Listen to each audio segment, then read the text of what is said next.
Woke up this morning, coffee in hand, flipped on the screen, my favorite man. Crafty's on the TV, chipping that stone with obsidian and flint. He's in the zone. He's shaping the future with a hit and a crack, building the legends, ain't no turning back.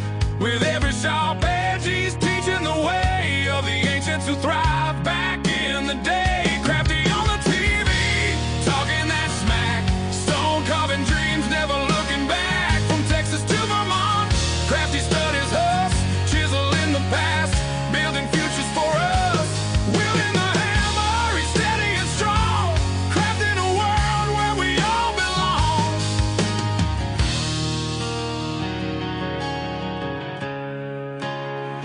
Underneath those layers of dust and grit, finds the magic every little bit. A sculptor of stories, buried in the ground. Each piece he uncovers wisdom abound. With every collision, the sparks start to fly. As the old world awakens, we question why. He's digging deeper where the shadows play, reviving old crafts that could fade away. Crafty on the TV, talking that smack, stone carving dreams, never looking back. From Texas to Vermont, Crafty studies us, chiseling the past, building futures for us. Wielding the hammer, he's steady and strong, crafting a world where we all belong. And in this life, we're all just searching for our place in the world, a way to keep working. With the flick of his wrist, he brings forth the light. In every gray morning, he makes it feel right. So gather around, let the stories unfold. Crafty's our guide through the young and the old.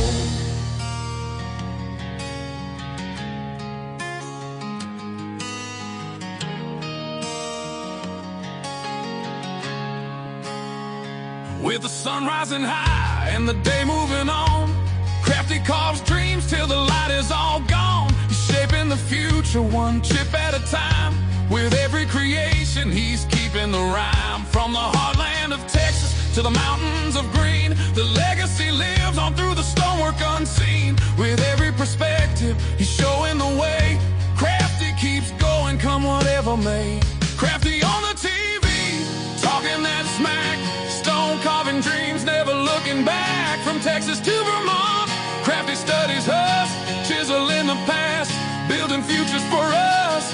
Wielding the hammer, he's steady and strong, crafting a world where we all belong. So here's to the mornings with coffee in hand, and Crafty on the screen, the true heart of the land. With a hit and a crack, he's paving the way through stone and through story. He inspires the day.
Okay, I disconnected the microphone.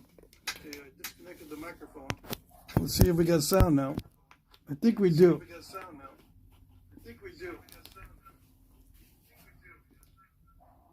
Okay, so I'm going to have to use the phone's microphone the whole time.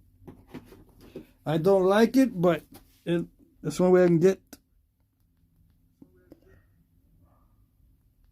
Only way I can get sound, right?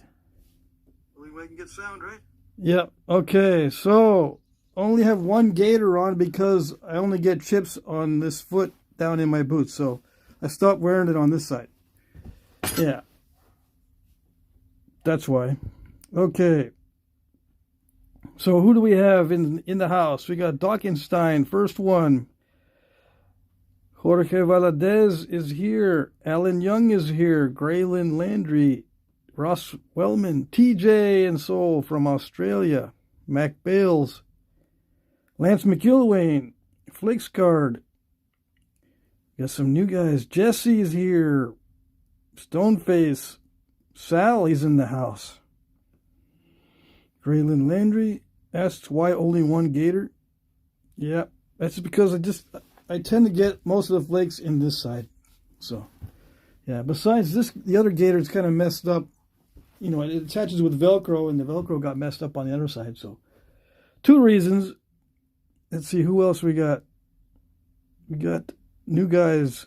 Dockenstein is here. Jim Cooper says, hey, Patrick, I got your package this weekend. Looks like great material. Thanks. I won't be able to use it anytime soon. I had to get a shard of obsidian removed, and the surgeon had to open me up good. Oh, dang. Sounds pretty serious. Sorry to hear that. Who else we got in the house? Let me see. I think I said hi to everybody. Yay, Marty just showed up. Yeah. Cool. So this is a Rock to Point day, right? Monday, Rock to Point. I can use whatever tools I want. Yeah. And I want to use the easiest ones. But I had a request to do Fort Payne with modern tools, because I've been just doing this Fort Payne with abo or natural tools. So I'm going to do the Fort Payne with modern tools. Okay? All right. So Aaron Estes requested it. Now, I have to make sure that I'm using the Fort Payne that he sent me. And not some other Fort Payne. Right? So this is the Fort Payne that he sent me. I'm going to pick the worst one, and we're going to reduce it down with modern tools. Marty YB's here. He's got his own channel. A lot of these guys in the chat have their own channels, so you got to check them out. Okay. How do you turn off the spell check? I keep calling stone a Pyrex dish. Uh-oh. I don't know how to turn it off. You just got to not send it, before you check the spelling. I don't know. Stoneware is cooking. Okay, so let's see.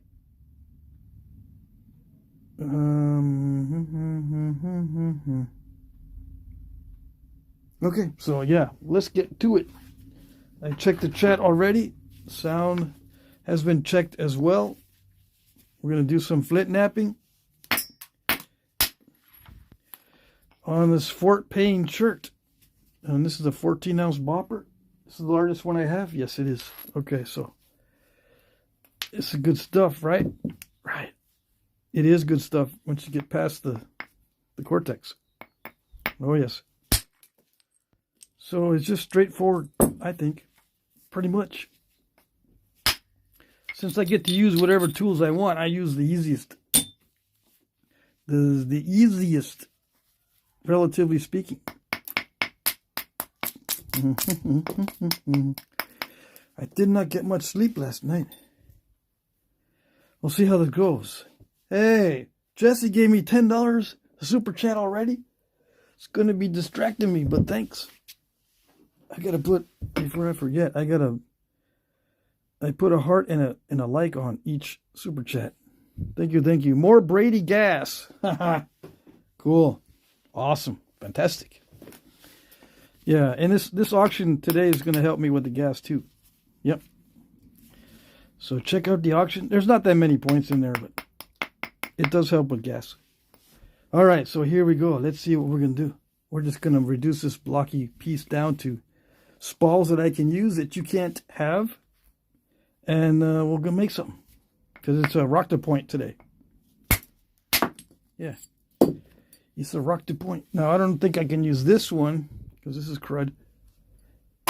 It's mostly Cortex. But underneath, yes. It's good stuff. Yeah, and if I take off nice spalls for arrowheads, it doesn't all go to waste.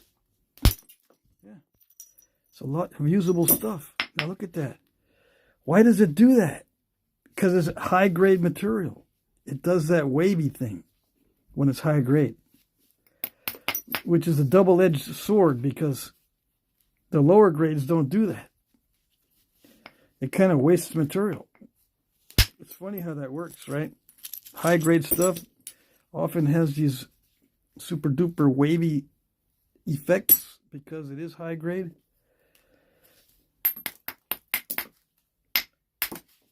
Now, on a rating scale from 1 to 10, if it's weird like that, if it's super wavy, it drops it down a notch.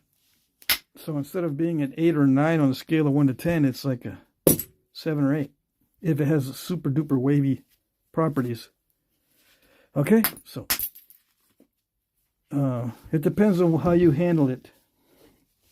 I tend to be kind of rough with these. I want to know if it's going to break or act weird right away. I want to know right away if it's going to do something bad or if it's going to be weird. Okay, so I'm a little bit rough with it in the beginning. Now, if I know that it can't handle being manhandled, then I'll ease up a little bit. Yeah. I'm not that rough with obsidian, but stuff like this, yes. Sometimes these natural rocks, or sometimes these rocks have natural cracks. So I want to make sure that if it does have a crack, that it rears its ugly head in the beginning and not the end. Yeah, because then you waste your time if it happens at the end. Okay, so I'm just hitting really hard to get these spalls to be nice and thick. Yeah. If I can. As it gets thinner, though, I can't be hitting it all that hard. Yeah. So what do I do? I'm just see what looks good. As far as taking off spalls, so that's probably the last big spall I can get off of this one, because everything else is going to have to be persnickety, starting to get thinner. So there's 1, 2, 3, 4. Nope, not that one. Nope. Yeah, maybe 5, 6, 7, 8. 8 usable arrowhead spalls. The rest of these are crud flakes. Yeah, they're crud. Although, you know, I could use this for something. I'll keep that, but that's not an arrowhead spall. That's just a little blade. It's an incidental blade, is what I call that. Because it was not intentional. Some people look at that and they go, wow, look at that little blade you made. You made it. It's controlled and everything. Isn't that cool? And that you find these in the archaeological record, right? This is not intentional. This is incidental. I did not mean to make this. And there's a lot of incidental blades in the archaeological record that the knappers did not intend to make. I know it doesn't make sense, but you can see it. You see it here first, folks. I did not intend to make that, and yet it's a blade that can be used just like that as an awesome tool. Yeah. And internet culture doesn't explain that to you. But you will get it explained to you here. Yeah. With lots of sarcasm and talking down to you. Yes. Okay. Here we go. What are we going to do now? Well, the easy part's done. It's starting to get harder now because I don't know what to do. Because I gotta make something. I gotta make something. It's not big enough for this. Yeah. One of these days I'll make another one of these on video. What is it? Don't worry about it. Let's see. Hey, Red-Eyed Patriot's here. One of our moderators.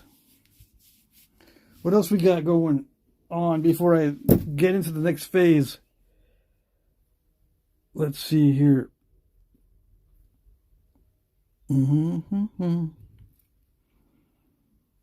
Alan's here. He missed the intro. Oh, dang it. Any questions? Any questions? No? Danny and crew had way too much fun at Glass Buttes, says Alan. Oh, dang. Way too much fun? You talking about napping fun or maybe partying? Did you guys drink a bunch of brewskis or something? Yes, and yes to all of the above? Yeah, I bet. Let's see. Infinite stream. Yes, yes. I could just do this all day and they'll probably get more views than the napping. Right? Right. But I'm not going to do it. Nope, nope, nope. It's not that kind of weird side of YouTube. It's not the weird side of YouTube that just posts the same thing for hours and hours. I'm actually going to do something. Yeah. I'm going to turn a rock into an arrowhead. If all goes well. Yeah. It's supposed to be a 2-hour live stream. If you're new, this goes for 2 hours.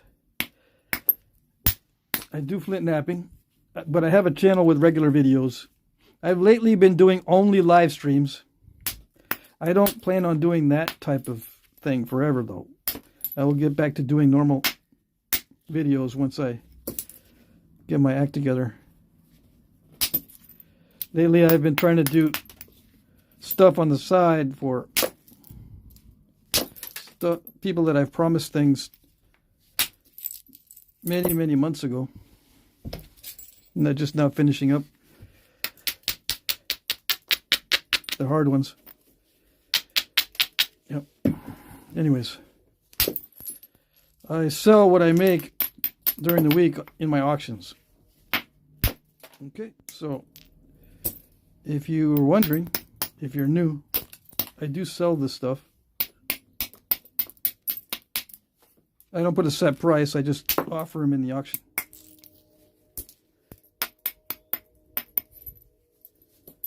And usually I'm pleasantly surprised by how much people pay for these. So it's good. I don't need to set a price, which is very difficult for me to do anyway. Hey, another super chat. Sal says that 1/4 grinding wheel I gave you is a coarse abrader. Looks smooth at first. Just have to start using it. Where is it? I think it's in one of my buckets from the last napping. Sal, I don't remember where that went. Or, let's see. Can't remember, yeah. So, it's a coarse abrader. Looks smooth at first, but just have to start using it. I see. Okay. I gotta find that sucker. Where did it go? Let me see. I have some stuff from the last napping. It's in a bucket from a year ago. Yeah. But I don't know. This 4-paste smells like oil sometimes. But it also has the skunky type smell. The skunks around here in Vermont smell like that too. Kind of, sort of. Anyways, I thought the skunk had sprayed just now. I said, man, he sprayed already? Must be something chasing him today. But no, it's the stone. Yeah. Anyways, I'm not going to nap some stone that smells skunky. What are you talking about? I had no idea. I was going to go out and get a bunch of this stuff. If it arrives in my house and it smells like skunk, I'm gonna blame you, dude. Okay, fine. But I'm warning. I warned you, right? Before you order this stuff. Yeah, when you abrade it, it smells like that.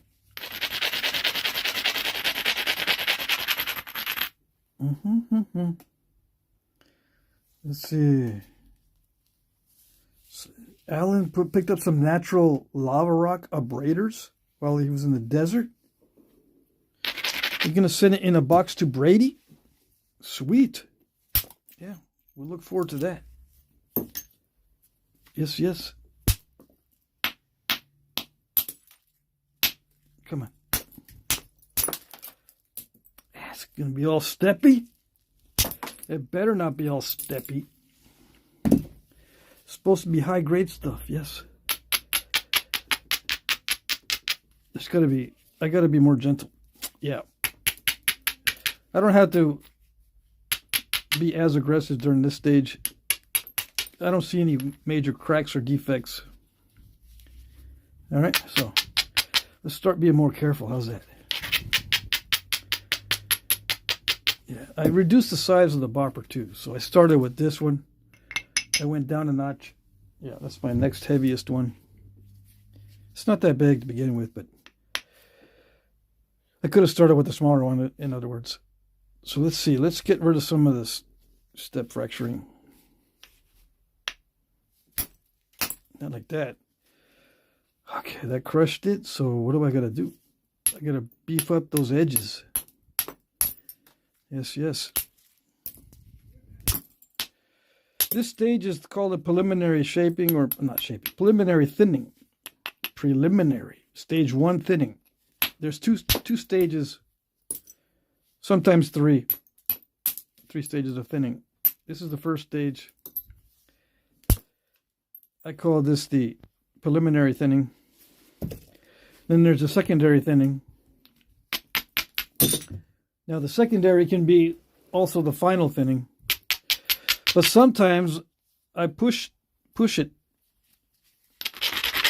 beyond the secondary thinning. And I make it the third stage, which is going to be like the final or cosmetic thinning. Just for looks, because you don't need it for function of the point. Sometimes I go the extra mile just so it sells more, or sells for a higher price. Yeah, or so people can understand how some of these were thinned back in the day. And if you're not patient enough to watch the whole thing, they were thinned with much hassle and much frustration. That's always the answer. It's not easy. Always much hassle, much frustration, even if they're highly skilled. Even when people are highly skilled, they still have lots of frustration when thinning these things. It gets easier with time, but it never gets all that easy. It just gets easier. Okay? Just so you know, because we usually have a bunch of new guys that are wondering, because they have inquiring minds. Let's see. They're saying something is missing in the auction. Yeah, it's very likely, because I rushed it. $1.99 super chat. Thanks, Sal, for reminding me. I can see the super chats when they come up. So let me check, see if there's something missing.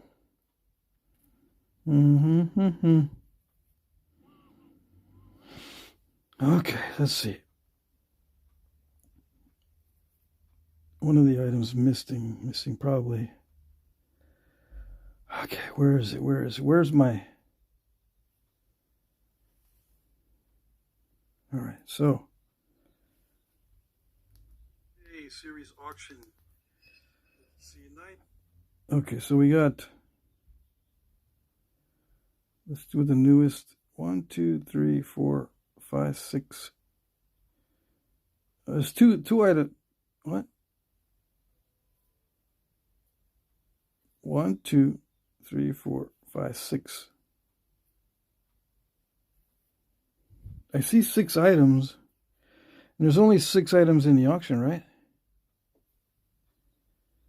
The last one is 6. Yeah, 9J06 is the last one. And I have 6 item numbers. And I've already got some bids. 3, 4, 5.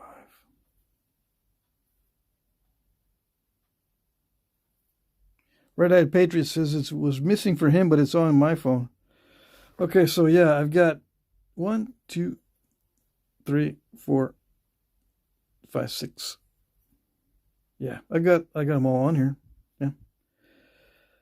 So cool. I'm glad I didn't mess that up. Let me just double check, make sure all the items numbers are consistent and times are okay and all that. I put a little timestamp in with each comment. You bid under the comment that has your item number you're interested in. Okay, so there you go. We already got some bids. Okay, cool. And I'm announcing the winners at 9 p.m. I mean, I announce them at 9:01. I end the auction at 9 p.m. Eastern. Yeah. And it may take me a while. Last week, it took me a while. That's why I mentioned it at the end of the auction video, that it may take me a while to figure out who won, because last week, I couldn't see all the bids, no matter how much I refreshed. And I could tell there was more bids to be seen, because it'll say the number of replies. It'll go 9 replies, and then you hit the replies that brings it down into the actual replies. But I didn't see, like, for instance, if it said 9 replies, I only saw maybe 6 or 7. And it was like that for, I don't know how long, 20, 30, 40 minutes. I think they were just, YouTube was just glitchy last week or something. Anyways. Unfortunately, yeah. Okay, so first stage of getting this down into a biface, preliminary thinning is done. Now, secondary thinning, which can also be the final thinning, is about to commence. But it's a different mindset, so what I normally do is take a pause, clean up. It helps me reset my brain, because it's a different skill set now. It's different. Different. Yep. You will find out as you get into Flintknapping, if you ever do, that there are different mindsets for different things. And I tend to, over time, if I want to advance my skill, I tend to divide each stage very distinctly, so I can focus on my skills more. Like if I want to get better at the final thinning, it's got to be a separate skill set in my brain. Okay, so the initial thinning from the rock to the initial biface is not going to help me with my final thinning skills. So I've got to divide it into my final thinning mindset. As an example, let's say it's the opposite. Maybe I don't want to work on my final thinning skills and just work on making the rock into a biface from the raw state or from the natural state of the rock. That's a different skill set. Okay? Now, some guys don't divide it like that, and they might have trouble honing their skills in certain areas because it's not divided. Although some guys, I know there's some out there, they're going to say, wait a second, I don't need to divide nothing. I just focus on whatever I need. That's it. And I can get it. My subconscious does the dividing. I just do it, and I let my brain take care of the rest. I don't divide nothing. Okay, fine. That's you. I wish I could be that way. You are blessed. I am not that blessed. So I'm not talking to you. Okay. Here we go. We're going to get down to this final thinning here, or maybe just the secondary thinning. We'll try to get this as thin as possible. This is Fort Payne chert, by the way. It's nature's heat treat, I think. I think it's been heated by nature underground, under pressure. Because it naps like butter. Yeah. You saw how wavy it was in the beginning. That means it naps like butter, which can be difficult for some people. Yes, I understand that concept too. Okay, so at least I think I do. I claim to think that I do. Yes. Let's see, is it going to do it? Oh, yes. if it keeps breaking in half, like if the flakes keep breaking in half like that, it's going to get me worried, because not only is it really wonky when it flakes, it may be snapping halfish. Every piece is slightly different, even though it's the same kind of rock. Like if I get 2 pieces of the swart pane, this is another piece. This chunk might nap a little bit differently than this chunk did. So every rock is slightly different. Now, sometimes they're not. And you're lucky if they're not different. It actually helps you to learn, because then you can tell if it's you or the rock. If everything's consistent, it's easier to tell if it's you that's messing up or the rock's messing up. Unless you've got a lot of experience, and it starts to dawn on you that, oh, some of this rock is really crappy, some of it's really good. It's not me. Yeah. But it takes a while to notice that. For most of us, okay? I'm not talking to the guys that can figure it out right away. They understand right away. Like, it only took me about 2 weeks to figure that out. You know, what's the problem? I took 2 weeks and I could figure out that these rocks are all individualized, but my brain takes over and does it. Okay, fine. It took me more than 2 years to figure that out. And I'm talking years. Yeah. Why did I keep going? Why did I keep doing it when I suffered so much? It's because I wasn't doing it as a side job. I was doing it as a hobby so I would not be depressed. Because work was way too stressful. And I didn't know how to manage my stress back then. I didn't know about all this stuff that I know now, how to manage stress. So I was getting more and more depressed at work, sitting in a cubicle most of the time, doing drawings as a draftsman. Yeah, I was getting paid well, and I was advancing, and I was getting recommendations and all this good stuff and promotions, and I got to work for some awesome companies, and I finally managed to get into an engineer slot at the end. I was working in an engineer position, my last job. But the stress kept going up and up and up, and the responsibilities kept piling up. And my health was declining. I was getting early onset dementia, depression. Home life was not doing very well either. Yada, yada, yada. That's how I got into it. I got into it for something that would help me with my depression. And it helped.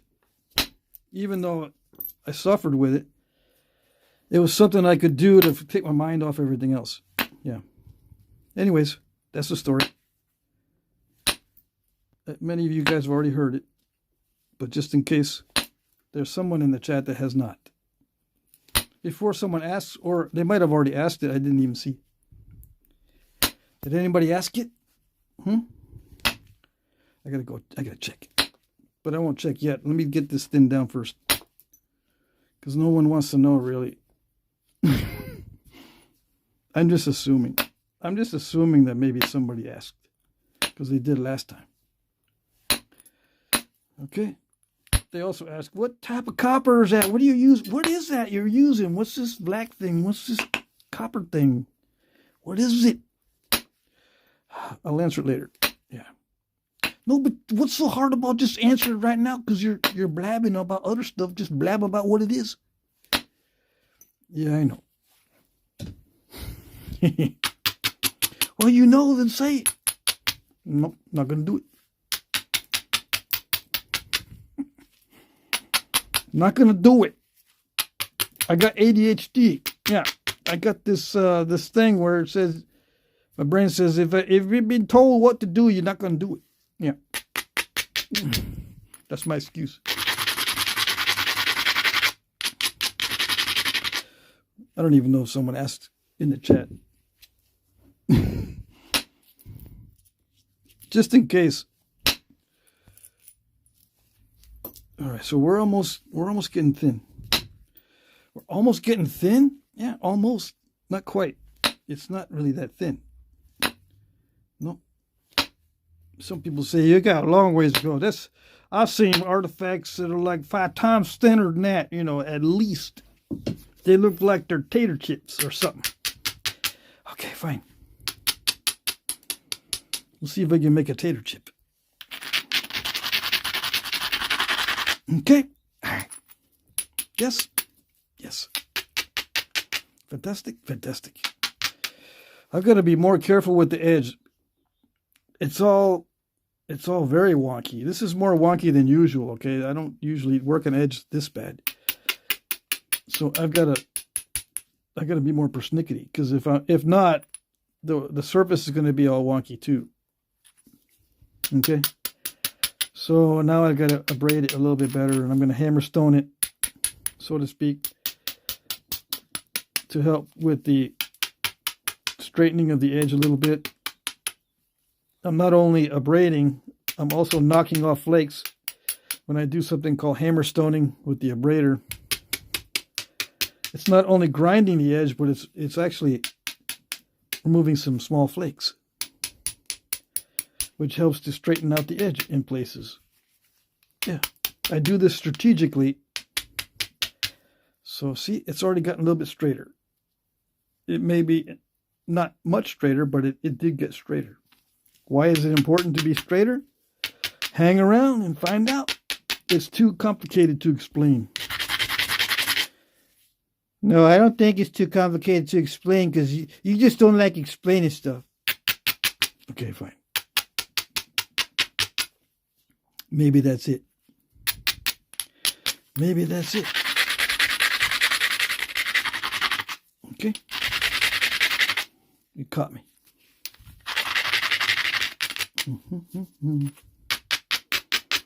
I got other videos where I do explaining. Yes. Maybe I want you to go watch those videos. Yeah, maybe that's it. Yeah, you didn't even ask if I have other videos. Yeah, didn't even occur to your brain. But I got other videos that explain a lot. Look at that. That smashed it and crushed. That's not good at all. Holy moly. And I thought that edge was fantastic. What do I know? And this one crushed too. So two of those last hits, smash and crush and smash and crush. It does not like this inward angle at all. And I thought I was coasting there for a while. Yeah. See how nice this side was? But once it starts getting thin, it starts to do that. The edge, as the body gets thin, the edge gets thin also. So that's what I got to watch out for. Yeah.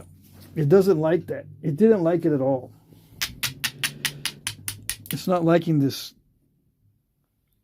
final thinning or secondary thinning. Okay. So how do you get over that? You just have to tweak it slightly. You know, I'm going to have to grind it more, or drop the edge down more, or not hit as hard, or maybe a combination of all three,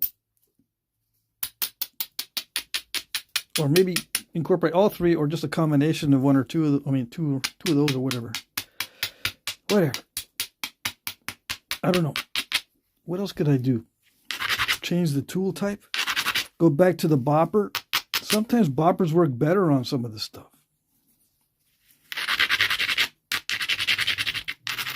Maybe I'm abrading too much.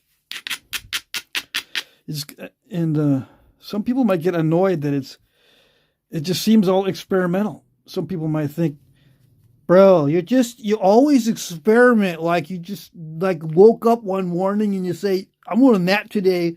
It's a brand new day and I forgot everything I learned the past 5 years. That's what it seems like. Yeah, maybe that's what it seems like. Sometimes I do think it feels that way too, sometimes. Almost like I forgot how to nap. But no, I experiment because I understand, at least the way I do it, I've got to experiment with almost every single rock that I nap. Okay? Yeah, that's what I wanted to get before, and it didn't do it. So I had to make that edge really strong. Yeah. Yeah. Really strong edge to do that. I could do that in the beginning because the edges were strong. So now, I've got to really grind it down a lot to get some of those flakes. Yeah. We shall see how it goes. Yep.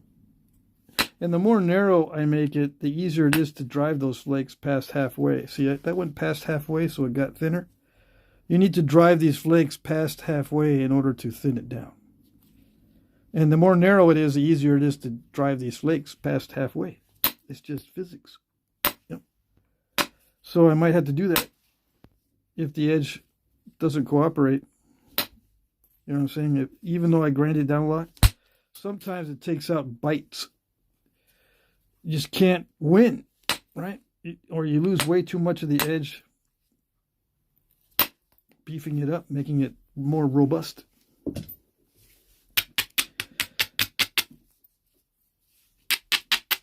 You know what I mean? And then you have no choice but to make it more narrow, because trying to build it up makes it more narrow no matter what. Yeah. So this type of abrading is not just grind, because I can just grind it like this and it'll grind down. This also takes off flakes. So this is a style. There's different styles of abrading, believe it or not. Yeah. In case you didn't know. The abrading is also part of Flintknapping, or the grinding, or whatever you call it. Whatever you want to call this.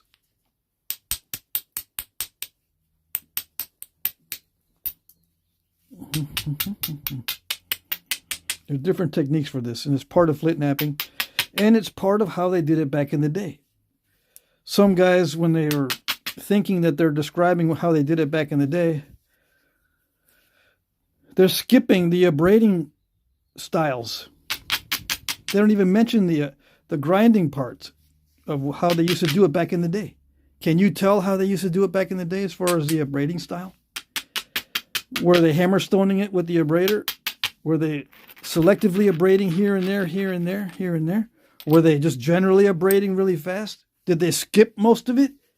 Can you tell? It's a big part of Flintknapping, and if you can't tell, obviously you're missing a big part of how they used to do it. Yeah. And you're just making yourself look foolish if you don't mention it. Yeah. But new guys, they don't know that they're making fools of themselves by not mentioning the abrading part and how they used to do it back in the day. The new guys, they don't know. They're like, oh, wow, cool. Whatever you say, as long as it sounds good, they're going to say, cool, awesome. That's how they used to do it. Now I know. Now I can go regurgitate what I heard, and I'll be right. Yeah. And then you'll be wrong. You'll smart yourself into being stupid. Yep. Anyways. That's my smack talk for today. Really? That's it? No more? No, actually, I'm just getting warmed up. Yeah. Just getting warmed up. Yes, sir. All right, so I'm starting to install the curve. See, I took too much off of there. I got too excited. Yeah, I got way too excited, and I took way too much off there earlier. Now it's developing a curve. So I got to get rid of that curve. How do you get rid of the curve? You usually have to lose some length, unless you can thin it down enough to get rid of the curve. And many times you cannot get it solved by thinning. Although sometimes you can. And, many times you're going to have to solve the curve by removing some length, which is a bummer. Yeah.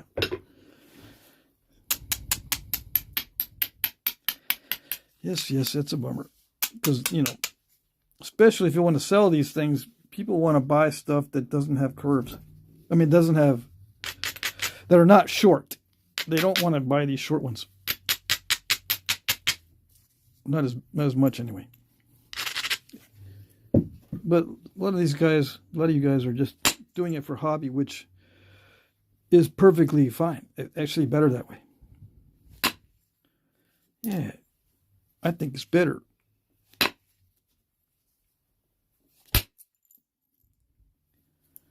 You kind of have to give up a little bit of your autonomy if you want to sell them. Yeah, you can't just do whatever you want. Not with everything. Sometimes you can. You can make designs like you want, but the general overall look has to be nice and neat.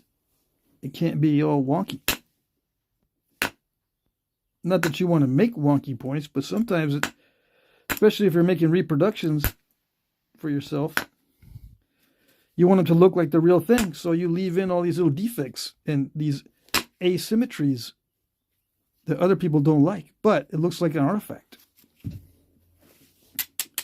I used to collect my own pieces that I made that look like artifacts, and then I would display them, and people would say, wait a second, you made that? Yeah, I made it. But it looks kind of weird. Yeah, well, there's a picture of the actual one. It's an artifact. Oh, well, that artifact's beautiful, but yours is like weird. Well, if you look, it's a duplicate. It's like I did the same kind of design and flaking and thickness and wonkiness, the same thing. But I don't know. but yeah, and my kids were like that too. They would see the artifact as being more beautiful than its reproduction. It's just human nature, I guess.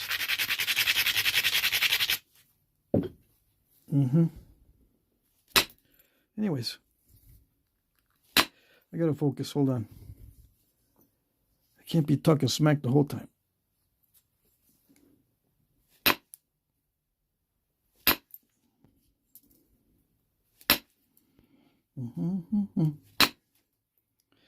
Yeah, it's hard to run these long flakes when the edge gets thin like this.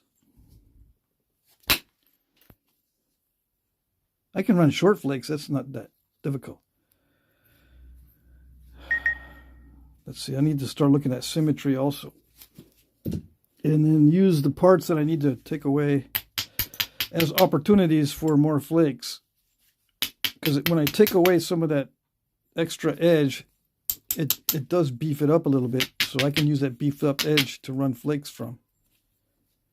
Yes. It's a strategy. Okay.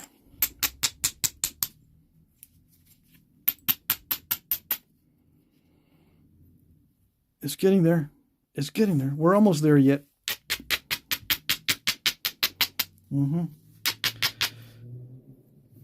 Okay.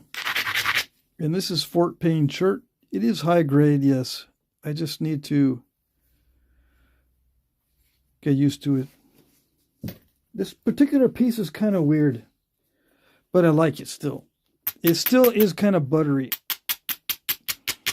but it's also temperamental. There's a lot of incipient cracking involved with this particular piece, and it's not all like this. I don't know what it is. Sometimes when I use up a tip when I'm using a tip that's all beat up, it leaves incipient cracks in it. So maybe that's it. Let me sharpen this up, or let me grind it down, not sharpen it up. I'm going to grind this down.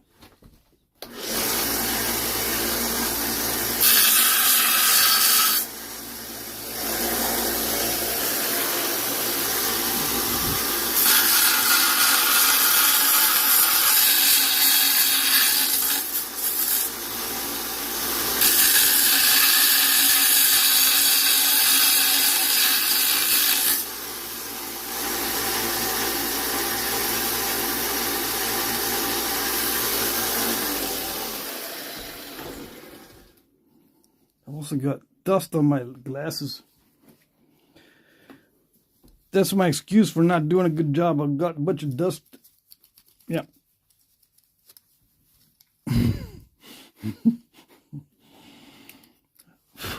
Yeah. All right, I can see now. Yeah. Let's see. Where am I gonna remove the best flakes possible to make this the most beautiful thing in the world? I should be able to do it, no problems. Yeah. Am I a flint napper or not? I should be able to predict these flakes too, right? Predict them beautifully and fantastically and awesomely. I could probably draw out where they're supposed to go too, right? Yeah, eventually you get to the point where you can predict them pretty good, but it's not 100%. And that little percent that it's not makes all the difference. It can mess you up in what you're trying to make. If you start out trying to make something in particular, them little mess ups can just ruin the whole thing, and you have to put it away and say, okay, I got to start over. Didn't work. Yeah, but it's just a little mistake. It's just a little bit of a bite or whatever. It's no big deal.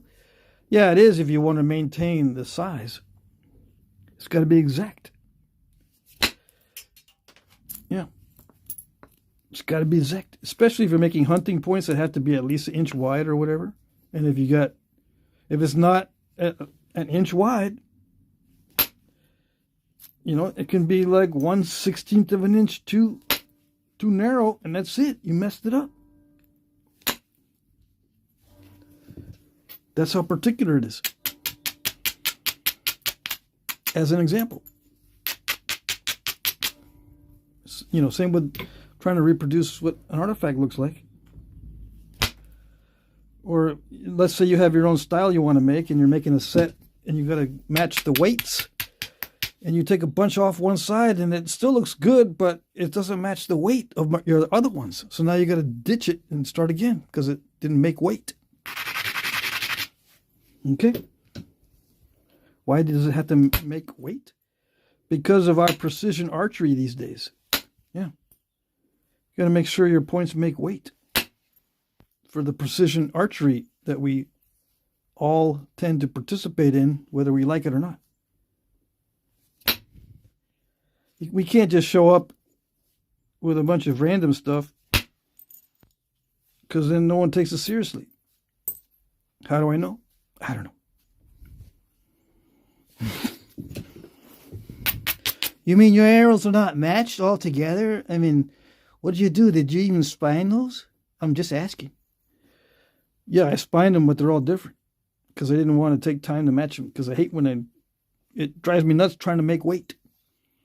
But wait, this could be all over the place. You're not gonna be able to hit the target consistently because they're not spined right, and their arrowhead weights are all different. Yeah, I know. Well, then fix it. I'm only going to be shooting from 15 yards away, okay? I'm going to be up in a stand. It's only 15 yards at the most down to the bottom of the ground. If that, more like less than 10 yards from the deer. So I'll be up in the stand. I don't need to have a bunch of matched weights arrows. Okay? Just get off my case. Whatever. Yeah. But most guys, yeah, we fall into that category where we do want to have consistent archery equipment. Yeah, it just works better overall. And if you get into a situation where your only shot that day is 40 yards, and you're going, well, it's a beautiful shot, but it's 40 yards. Is my equipment set up for it? If not, then you're the one that's going to miss out.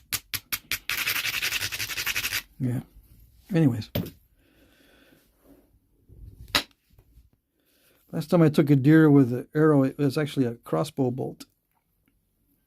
Worked excellent. I think I'm going to start using crossbows more often. Yeah. Will I use a crossbow bolt with a stone arrowhead? It's a good question. I've been thinking about that. I probably will. But then, someone might say, that's cheating. That is such a cheat. Unbelievable. I've lost all respect for you, man. A stone arrowhead from crossbows? Crossbows are technologic. There's no primitiveness in that at all. Yes, I know. I won't do it. I'm just saying. I was just bringing it up. That's it. Wasn't going to do it. Okay. I got to stop. See, I got to get that out of there. I got to get this mess out of there. How am I going to do it? With magic and my new ground down copper rod. And lots of grinding on the edge. Everything's ground down perfect. Yeah. Just got to say the magic words and that's it. In my head. Let's see if it did it. Did it do it? Dude, what are the magic words? You did it. Tell us what the magic words are. There's only 3. Always. It's always the same magic words. Don't break it. No, that's not it. I know you did something else. No, that's it. That's the magic words. Don't break it.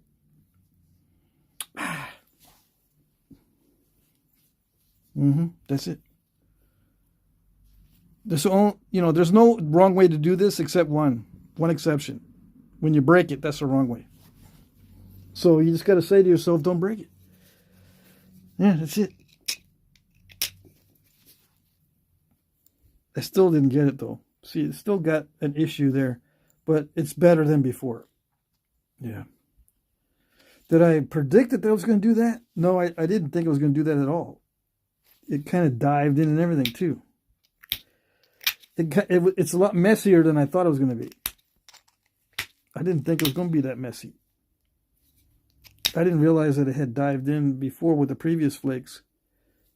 But the divings, they met up with each other, so I don't think it goes any deeper than that. But still, that's not fixed yet. Yeah. All right. So it doesn't need to get any thinner than that, right? So let's check the ratio, because I always check ratios. Why? I don't know. All right, 48 millimeter. We're doing millimeters because it's easier. And then we divide it by what? 48 divided by 6? Is that 6 millimeter? Yeah, it's 8:1 already, so it's super thin. 8:1 is thin enough. Anything better than 5:1 is good. And better means, higher number. 6:1, 7:1, 8:1. It's better than 5:1. But most artifacts are between 4:1 and 5:1. So this is plenty. Plenty thin, okay? I can make it thinner as the final thinning, one more step to clean this up, to make it more cosmetically pleasing. To clean that up and to clean this up requires further thinning, whether I like it or not. Okay, if I want to clean that up. If I want to leave it in and make it look like an artifact, I don't need to clean it up. But that's the next stage is the hardest stage. It gets harder and harder on these stages. And the thinner it is, the harder it was to do it, in most cases. Okay, so I'm going to take a little pause before I go to the next stage. I'm going to check the chat. Okay, all right. Let's see what we got in the chat.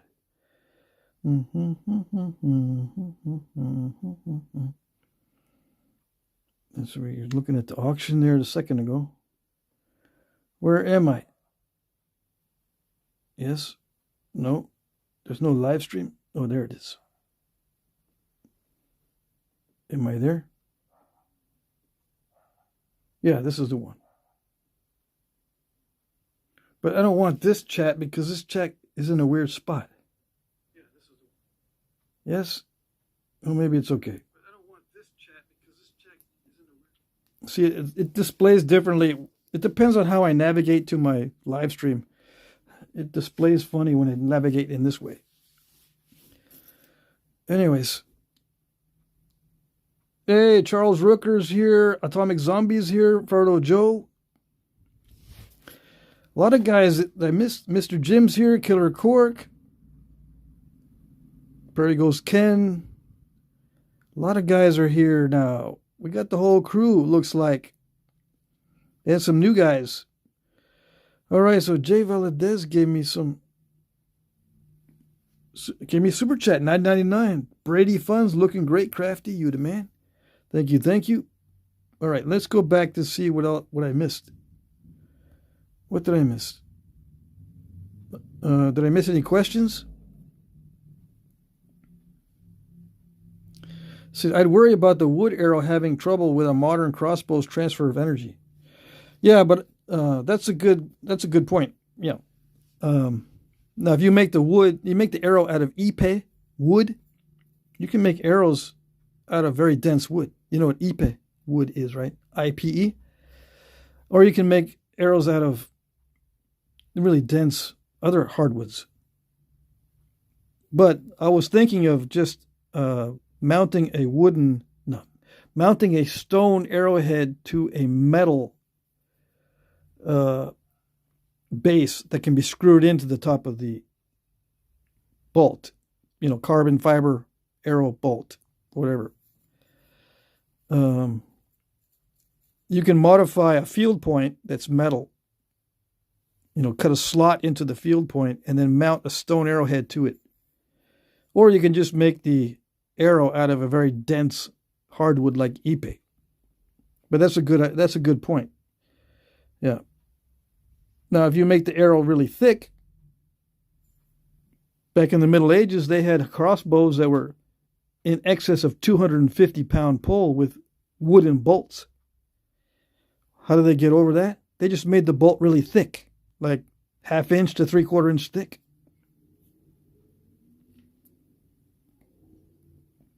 All right, so where did I miss? What did I miss?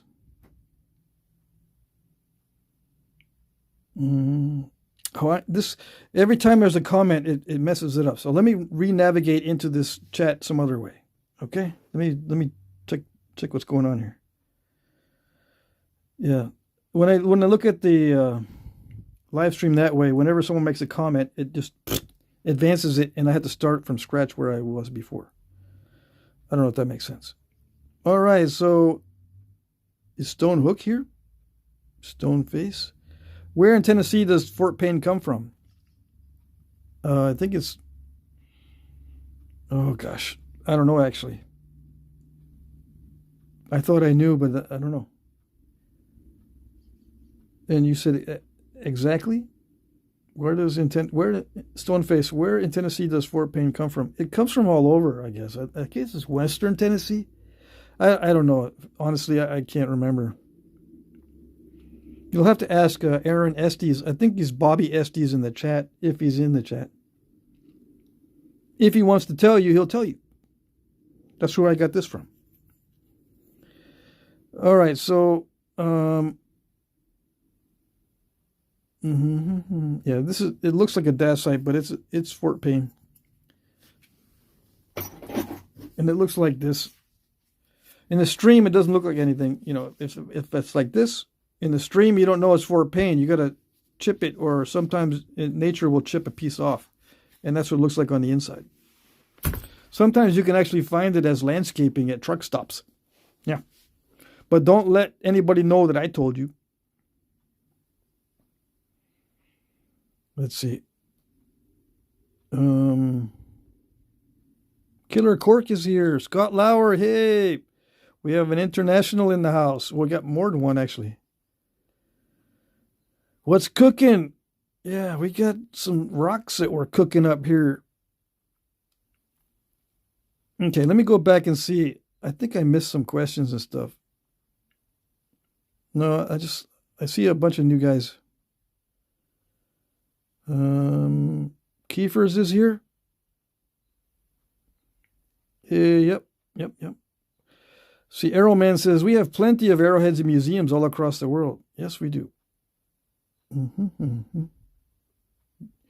Does that mean we shouldn't add more modern ones?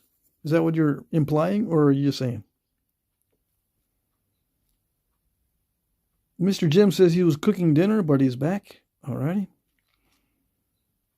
Mike Mason's here. Let's see here. Peter Cohen is here. I'd worry about the wood having trouble. Yes, that's a good point. We already addressed that, I think. Let me see here. Okay, I don't see questions. I don't see them. BL Denny says, I just found a chert supply. It's endless. Is it high grade? Is it high grade chert? This endless supply? Because you can retire on an endless supply.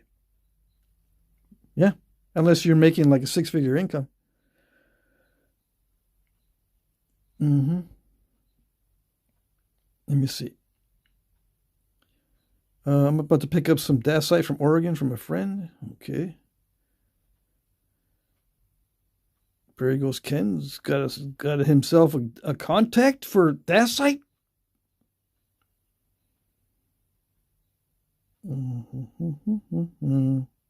Yeah, if this looks like dacite to you, and if you're convinced it's dacite, just go to the beginning of the video. You can see what it looked like before I started. Yeah.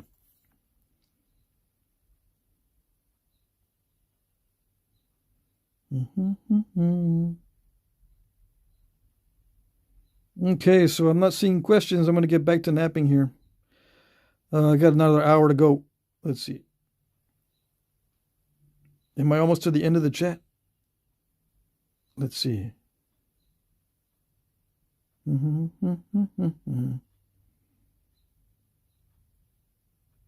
Yeah, I'm also, you can also call me Allergic Hobbit. That's my other channel.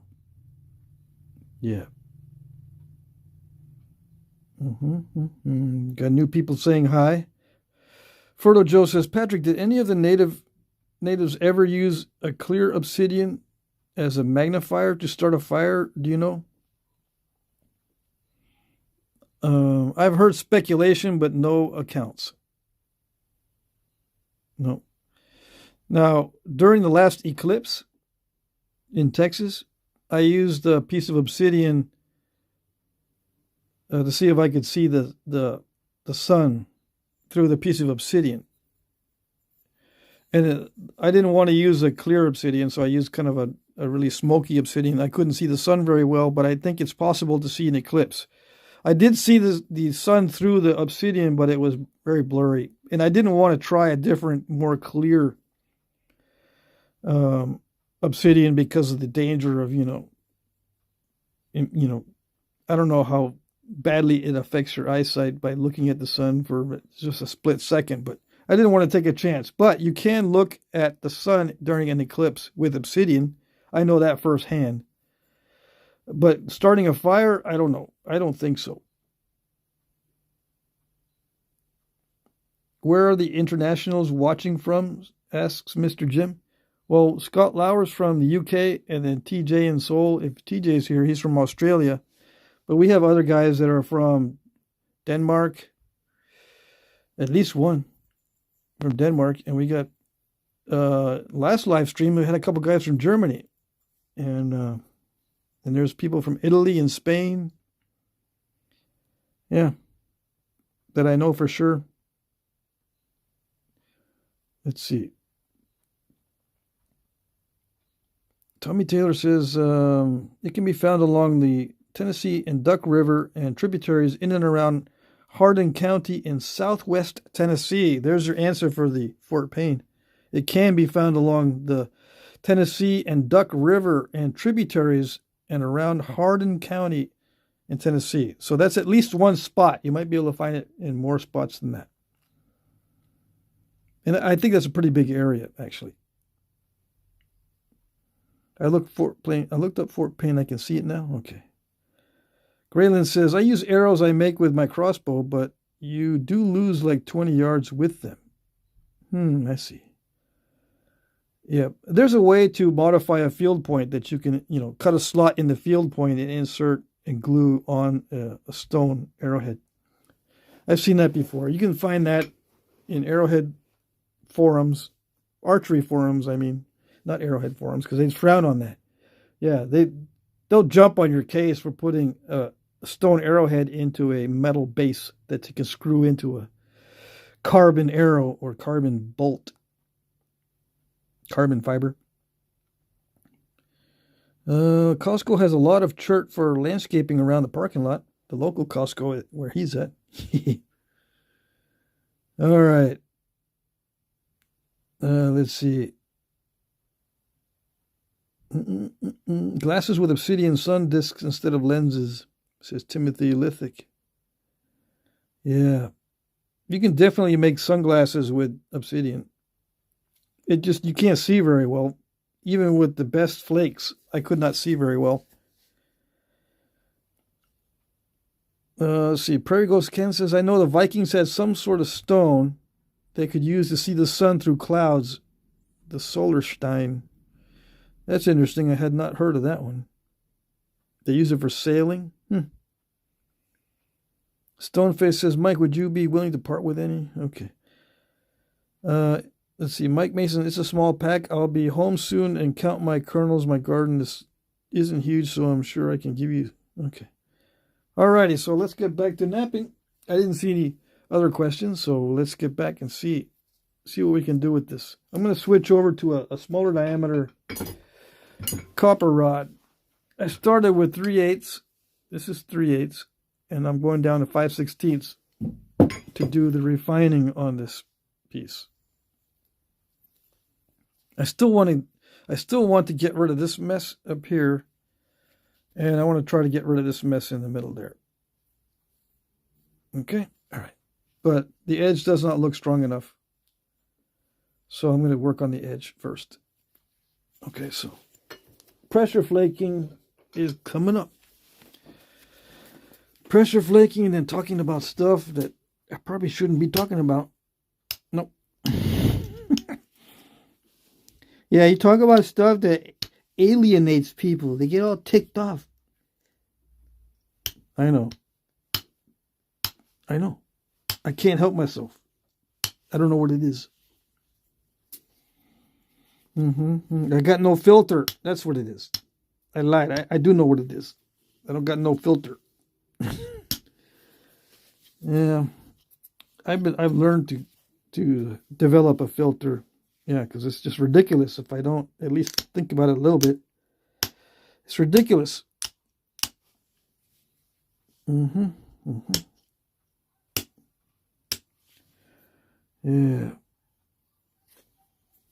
So, I got to get used to the pressure flaking too with every stone. Although it's pretty similar, but every stone is a little bit different. Yeah. And sometimes it'll surprise you how well it pressure flakes, and sometimes it'll surprise you how bad it pressure flakes. Most of the stone is in the middle, like, okay, yeah, it's about the same as usual. But there's once in a while that it'll act up. Yeah. This one is okay. Yeah, this one is not acting up at all. It's pretty much same old, same old. But you can get pretty accurate and you can adapt quickly with pressure flaking. So when someone asks me, what do you recommend to start a new person out with? Mainly pressure flaking or percussion? And I say pressure. Yeah, of course. Why pressure? Well, pressure will not only is easier to control your initial conditions. You cannot control flakes very well, but you can control your initial conditions better with pressure flaking. You know, the tool maintenance and the pad and the little angles. And after you get good at pressure flaking, you use the same angles for percussion, basically. It's just slight modifications to the edge grinding and the angles and the amount of force. There's a lot of difference in force, but there's not much difference in the angles and the edge preparation, except just the amount needed. The amount of grinding is more, the forces are more with percussion. Percussion also doesn't give you nice, really long flakes. It can give you long flakes, but pressure, for some reason, gives you these really, really long flakes compared to the, the tool size. They're going to be long and narrow, but they will be long. once you get good at it and develop a bunch of strength. So I recommend pressure flaking first because that's the basis for most things in flint knapping. You're going to have to be good at pressure flaking for notching, especially. Everybody wants to do nice notches in the beginning. One of the first things the new guys want to do is those narrow entry notchings, because they saw it and they thought that was the coolest thing in the world. And they go, yeah, I'll just pressure flake for a couple weeks and I could do narrow entry. Yeah. And you go, okay, fine. Some guys can do it after a couple weeks. Some guys takes a couple years. How do I know? I don't know. Anyways, percussion is good and everything, but if I start someone off on percussion only, I do the indirect percussion thing. I make sure they understand indirect percussion before doing the regular billet or bopper percussion. Yeah, like my kids,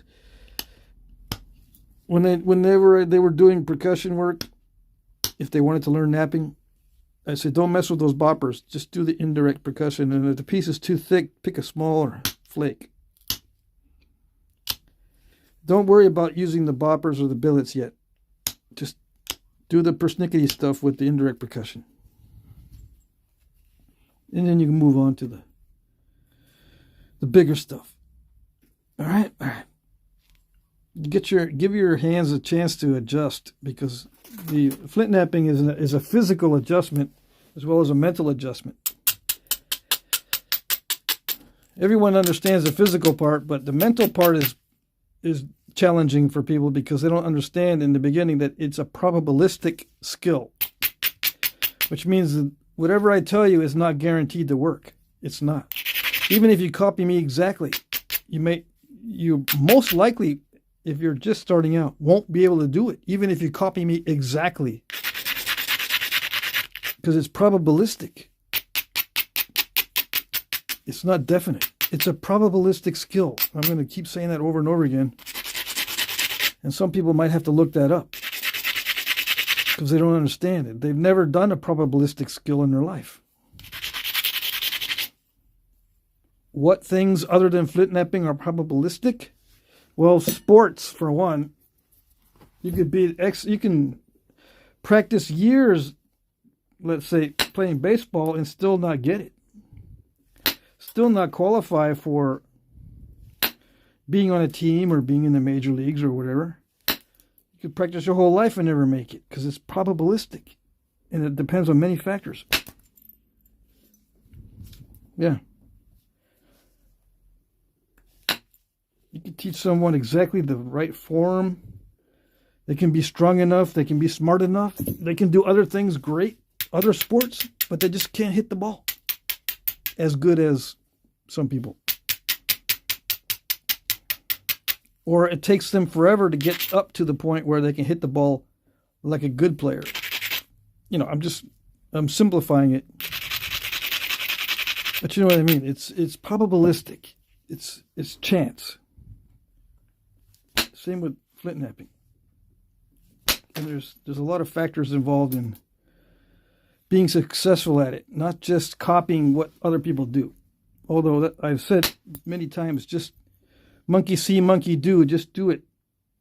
There is actually more to it than that.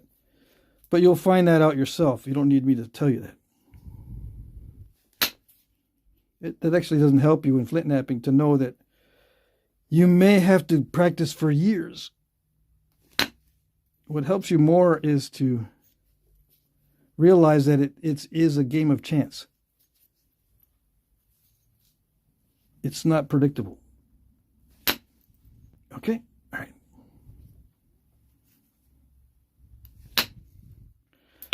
I got to focus on this.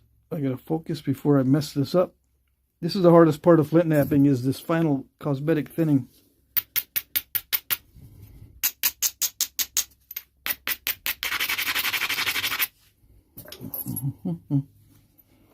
Here we go. Let's see.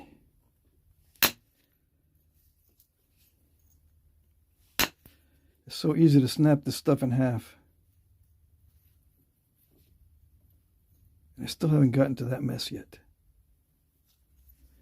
Yeah, should I do the tip first? I might have to lose some length again. I don't know. Because once I get this out, it's going to scoop it out quite a bit, and I might put a curve in it again. Or I could just leave it in there. Let's see. The smart thing to do is just to minimize it. Yeah. And don't take it out completely, because if I try to take it out completely, it'll scoop it out too much. I can already tell.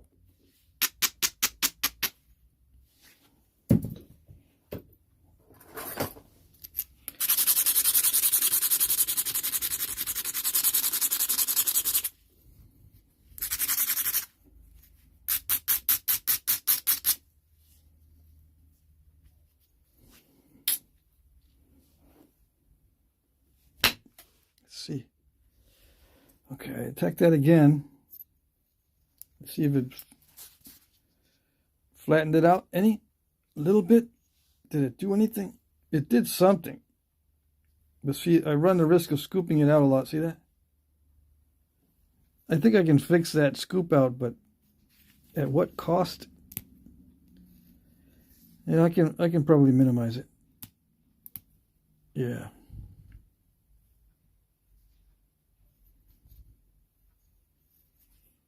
That's okay. I think it worked out okay. I'm just going to leave it the way it is. That's as thin as it can go on that side. I'll have to fix it right now. I think I can fix it. Yeah.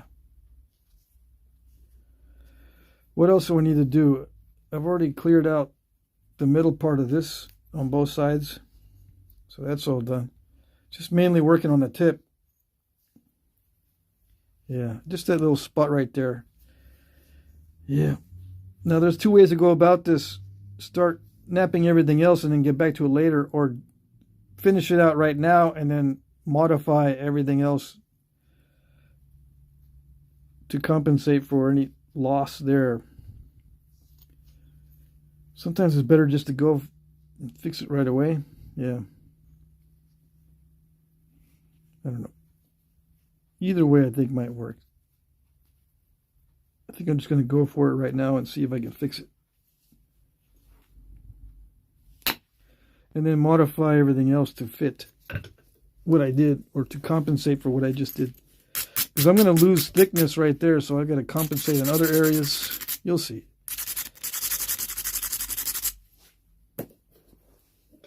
As long as I don't take too much thickness off.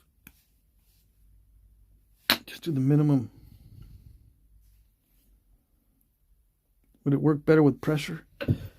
Sometimes yes, but if you mess it up with pressure, it messes it up really, really good, so to speak. If you mess it up with percussion, at least it clears it off, right? But, you know, if I scoop out too much, at least it's clear. But if I mess it up with pressure, it usually just ends up in a bunch of mess.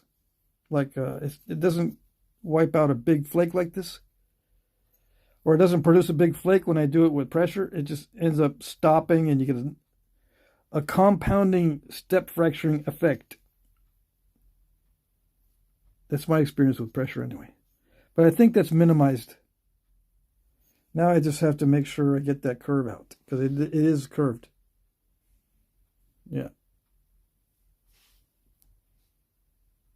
See, the tip's going that way now. So that's it. I'm going to take the curve out, and then we're going to finish it. Make something out of it. Yeah. Okay. It can already be used as a projectile point with just a little bit of sharpening. But we're going to be fancy and put notches and stuff. Oh, yes. Or it can be used as a knife already with a little bit of sharpening. It's not sharpened yet. It still has a lot of ground edges on it. Dull spots. Okay. All right. So what am I doing? I've got to fix this edge, make it really straight. Yep. So I'm just going to do a couple passes. Just downward flakes. Make it more narrow, and then move the edge this way so I can take off material from this side. It needs material removed right there. Right here. It needs material removed from here too. Down underneath this. And some of that tip's going to disappear. I take that off. Just so I can straighten this out. Center line is from tip to base. And right now it's still it's too far that way, so I got to make the tip go up this way, so that center line is more in the middle of all that. Okay, all right.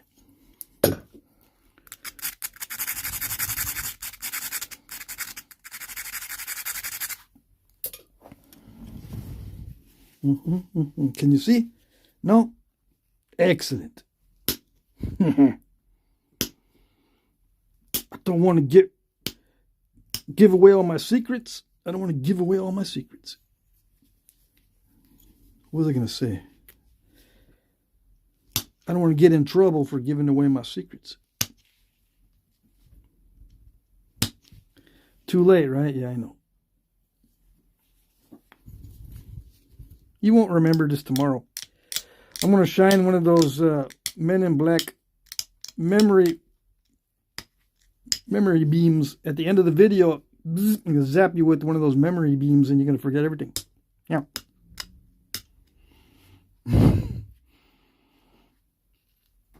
You didn't know I had one, huh?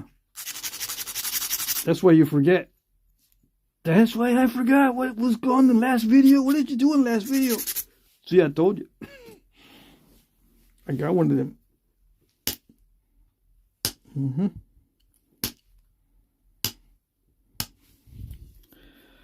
Okay. Is it working? It's kind of working. Just hold on. That tip's going to be redone. Yep. But I didn't measure it ahead of time, so now you don't know how much I'm going to remove from it. Yeah, I did that on purpose. I didn't measure it on purpose. Yeah.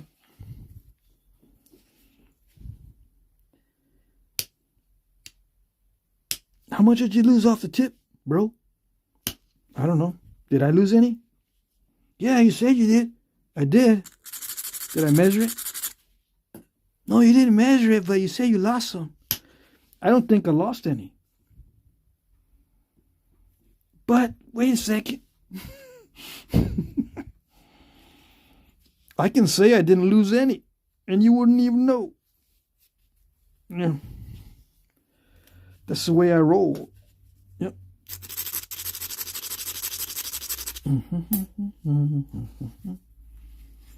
Yeah, I'm sneaky like that. All right. I gotta focus. I gotta be serious here. So did that get straightened out? Almost. When the center line now looks better. Yeah. Center is from very tip to very base. So it looks better. Yes, yes. All right, so what else are we going to do? We got to make it pretty. Yeah, that's the next thing on the agenda. We're still not out of the woods yet. The hardest part of flint knapping is we're still right in the thick of it. It doesn't get easier until we finish this final thinning. All this cosmetic stuff to make it look better. Yeah, we're not even close. Man, I only got 25 minutes. Yeah, it can take a while to get it nice and pretty. So let me just try to speed this up. Yeah. I just need to prepare the edge for the next series of flakes to make it look better. This next series of flakes hopefully will make it look a little bit cleaner. Okay. It's not easy. All right, so let's see.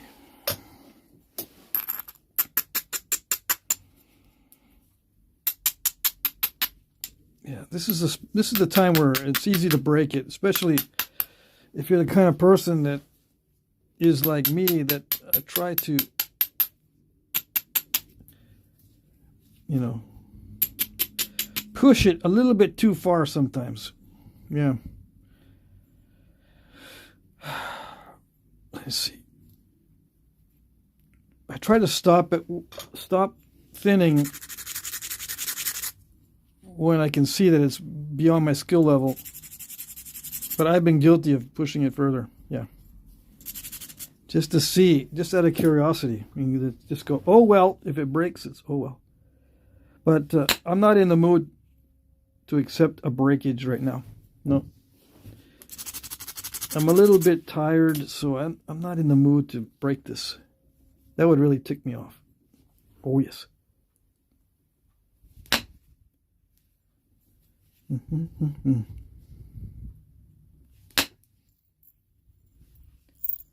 Oh, that was okay.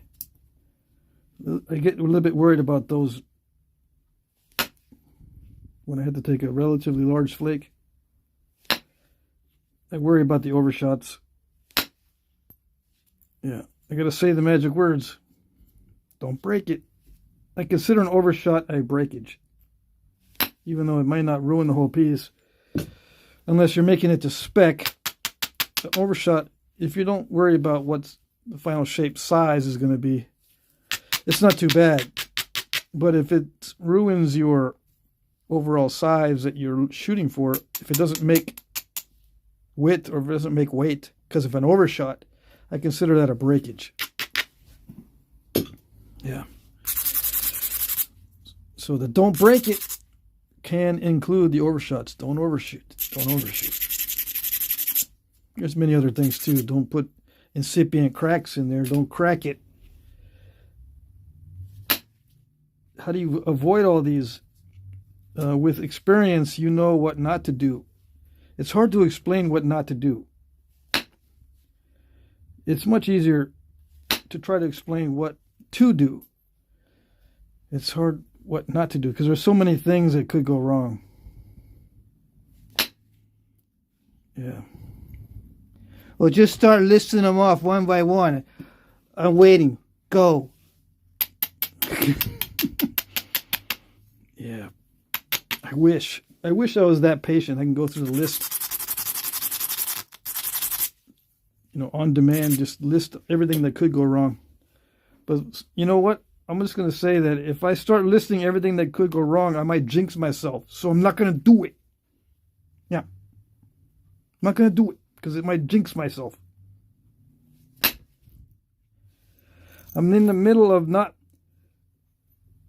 I'm in the middle of the worst time for jinxing. Yeah. If I jinx myself at this stage, there it goes. I knew it. What did I do? Was there already a weird crack in there? See that? What is that? See, it's not supposed to look like that when it cracks. So there may have been a weird crack in there already. Yeah. Normally it doesn't do that. So I'm thinking maybe there was a weird crack in there before. All right, what time is it? Otherwise, it looks pretty good. Look, there's no internal defects. It's something having to do with bending stress, probably.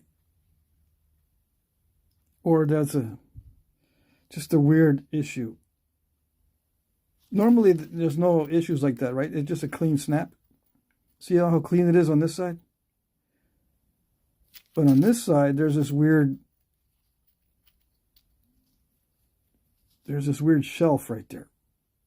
And that could be the way it just cracks. All right, what do we do? You just start over. Yeah.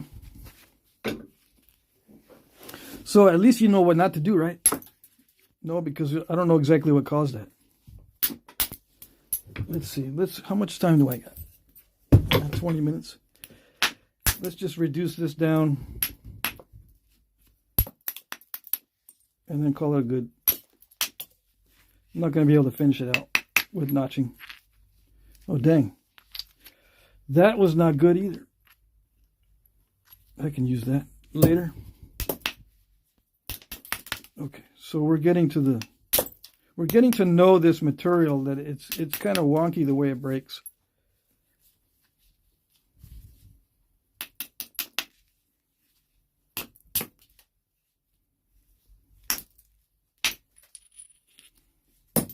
Okay, so let me take some time and think about this one. Put some conscious thought into this one.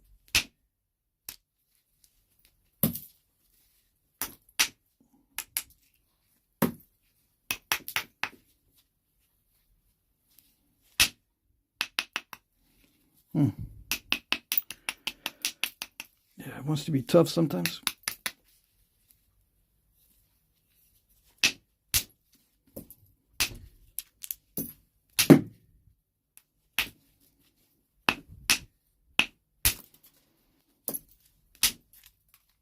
This is a medium weight bopper. It's not the heaviest one. I think this is like 8 or 9 ounce. It might respond better to the smaller bopper rather than the bigger one.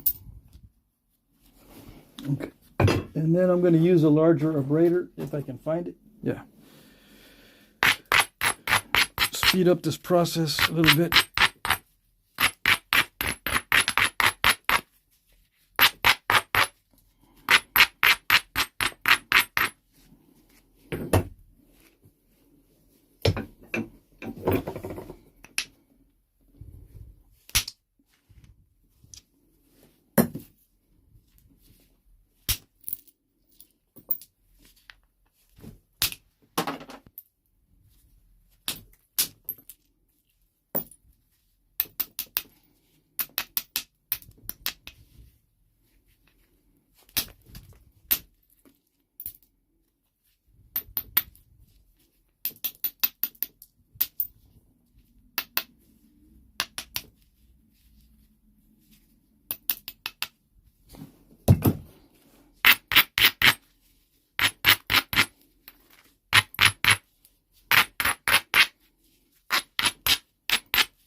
Alright, so we're almost back to where we started, or where we left off. The new one is a little bit shorter than the older one. Yeah, we're about, I don't know, 1/8 of an inch shorter. But close enough. Let's see. And it's a little bit thicker, I think. But let's clean this up and then notch it. I think I have enough time.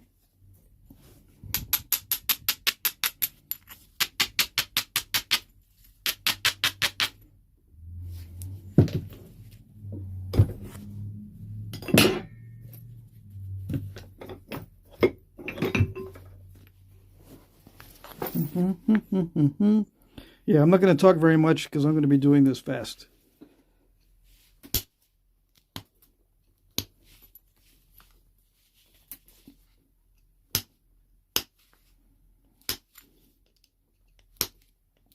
I'll get it to the point where I can notch it.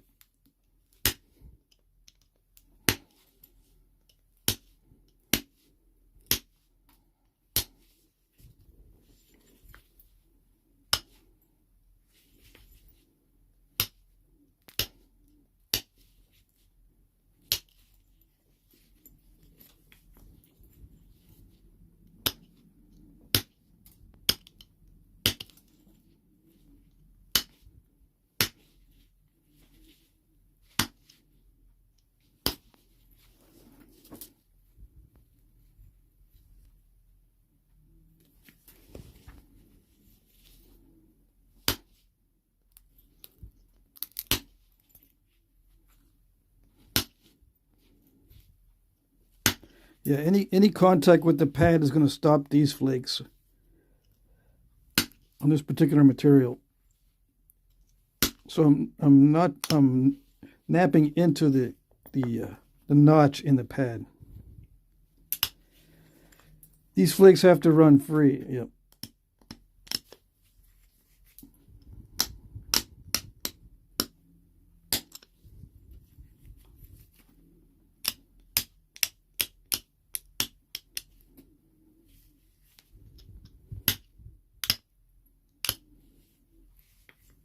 Not all materials are like that.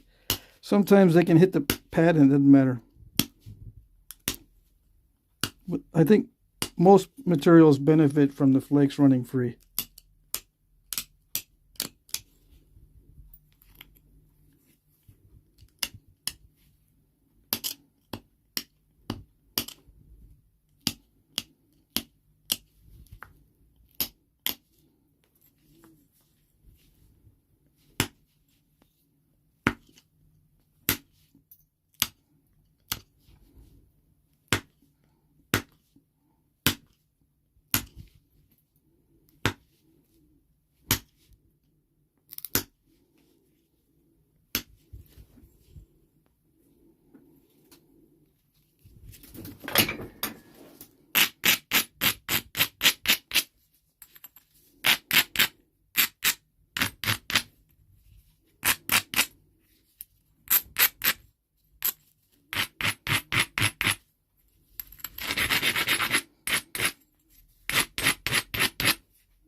Let's see, I can run until about 8:20, 8:30, something like that. So I think I have enough time to clean this up and notch it. Yeah, we're getting pretty close.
Okay, well, I'm approaching the end of what I can do on short notice. It's not looking that good. Yeah, I reached the end of it. When it starts looking worse, then better. And this is actually a little bit more dense than the other piece. So I've got to hit harder on this piece. And to get it cleared up, I got to make it more narrow. But let's notch it and get it over with. Yeah. Yeah, see, I'm already having to hit much harder than earlier.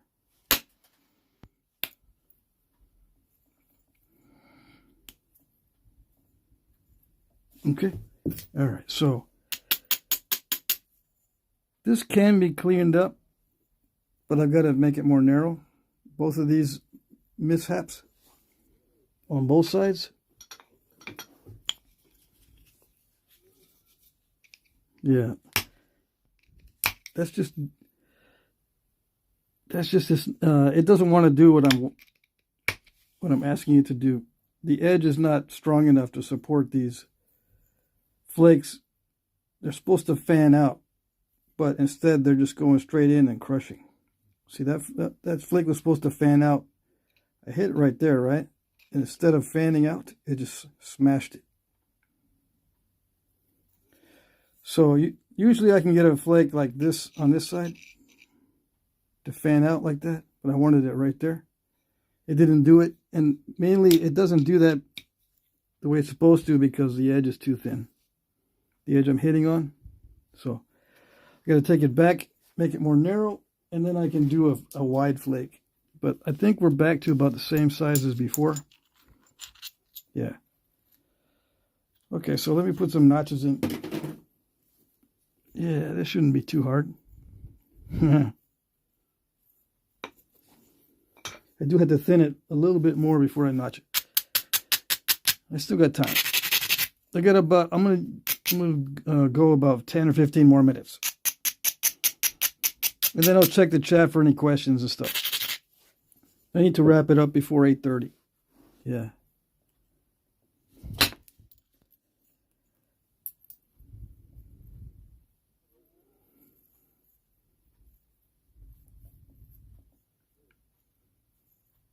Yeah, it's not gonna, these flakes, see the edge is getting too thin to carry the flakes that I want.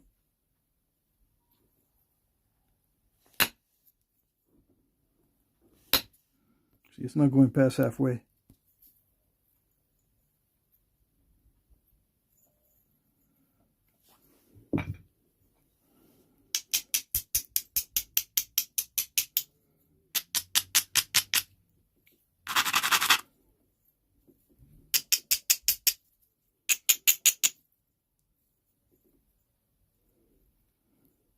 I've got to clear some thickness out of the middle or the notching is not going to go very well.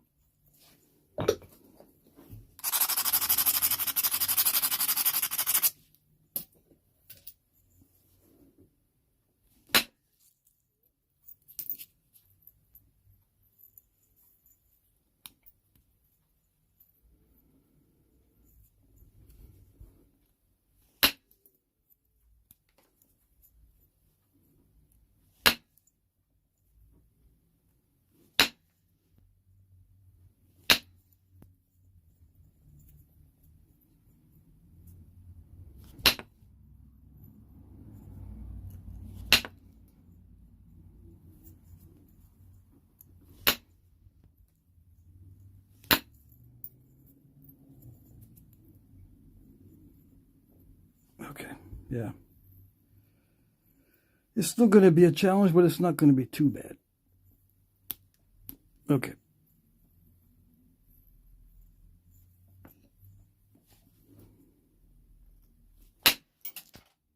Okay, that's better.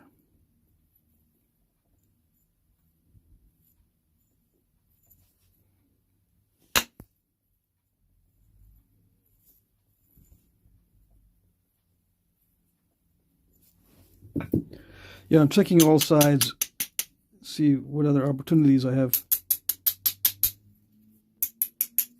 The notching goes much better with a thinner base. Yeah. Okay, so I'll do the hardest side first and then do the other side. Let's see. I thought I had a notcher. Oh yeah, I got this one. I don't think that'll work though. Let's see. Well, we can start it with that. And then do the final notching with steel.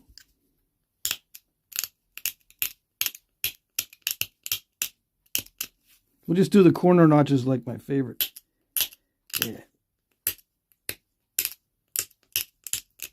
These are usually pretty straightforward. Yeah. And if they get wide, it's okay.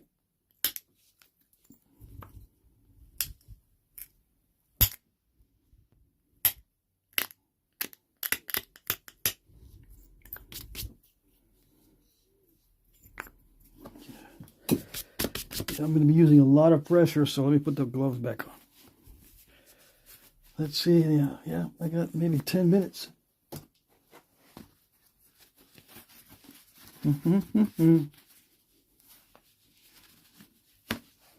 All right, let's see.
Okay, so this is the thinner side. It should be easier, in theory, to do this side. If you were paying attention, you can see I blew out that notch and made it a lot wider. But it looks okay. There.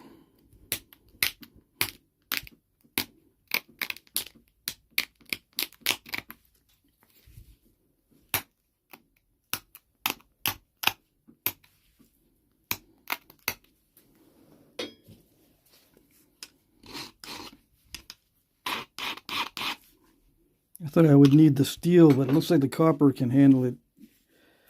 Yeah. Well, the notches are wide, that's why. If the notches had to be narrow, I would have used steel to do these. Or the notch-o-matic.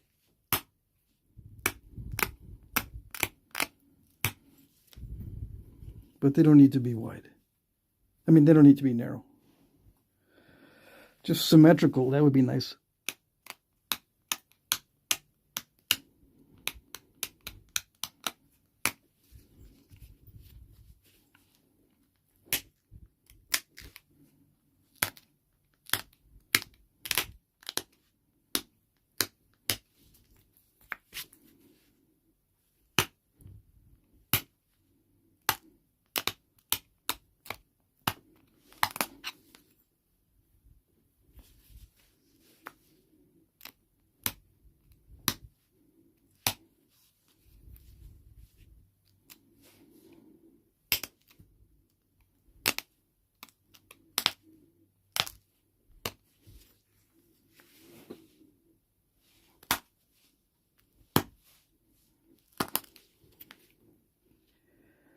Well, let's see.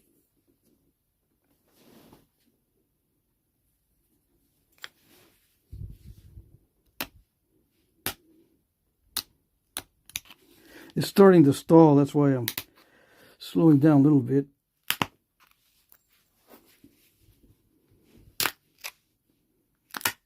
I borrowed some material from the barb side.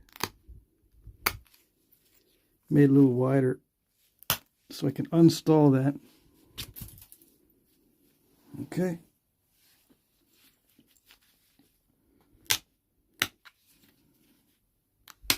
Yeah.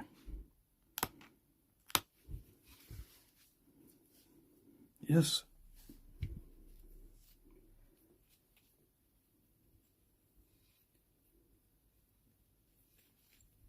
So there's some areas that are kind of steppy. Yeah. Let's see. Let's see if we can dig out some of those step fractures. There's a steppy area right there. I could take that out with a notch in the base.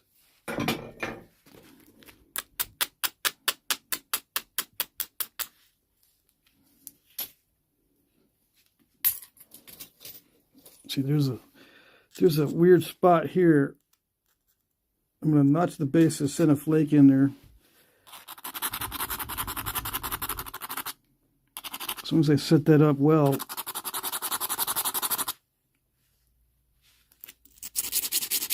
should be okay.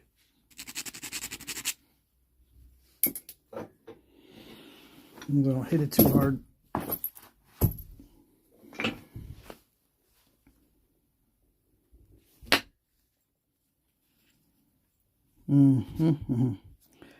I need to hit it harder than that. Okay. Hold on.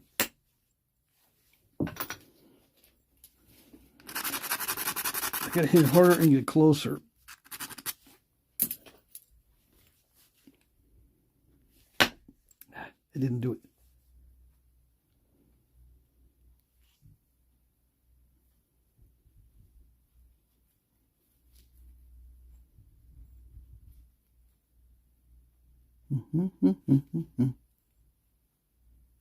Okay.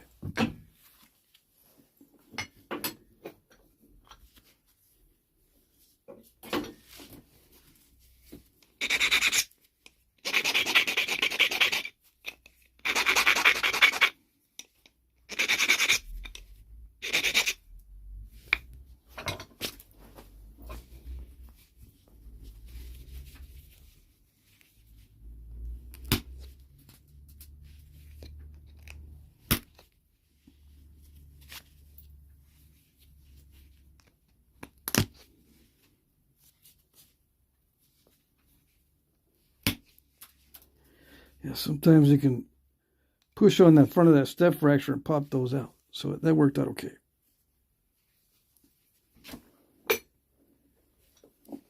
Not perfect, but okay. See some other areas where I can pop out something. Maybe. Yeah.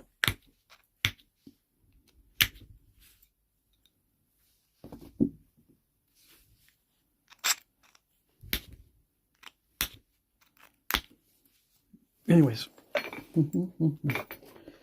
Yeah, I'm going to call it quits here in a minute. But I like it. Let's see. It looks kind of like a martingale right now, but I don't know.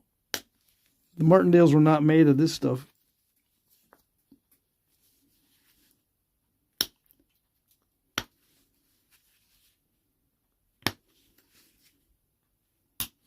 What's a martingale? It's just Texas point.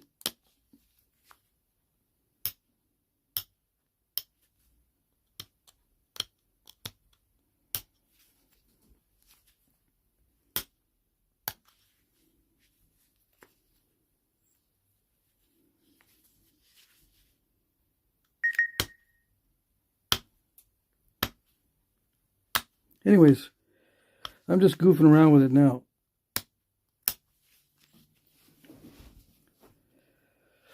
The only way to fix this, like I said, is to make it more narrow and get those little crunchy spots out.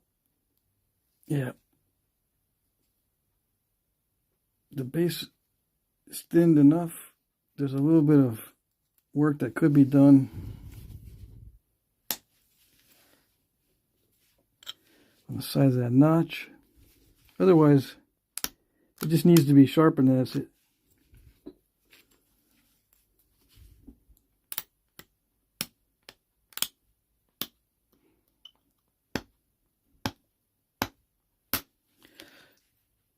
Yeah, let me check the chat.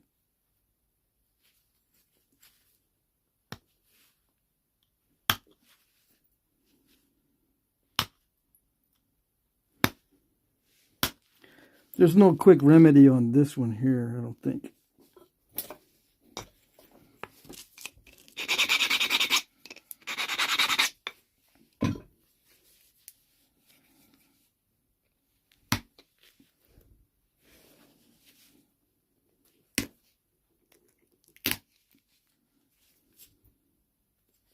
Here, it might work.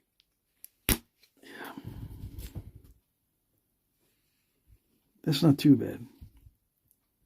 I pushed on a couple of step fractures on that, and it loosened up. Okay, so how about this one? Yeah, this one's still very stubborn on that side.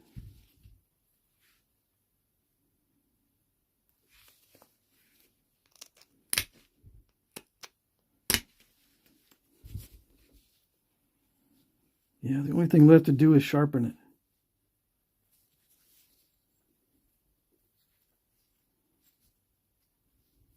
You know, sharpen it after I clean this. I still need to send a flake in there.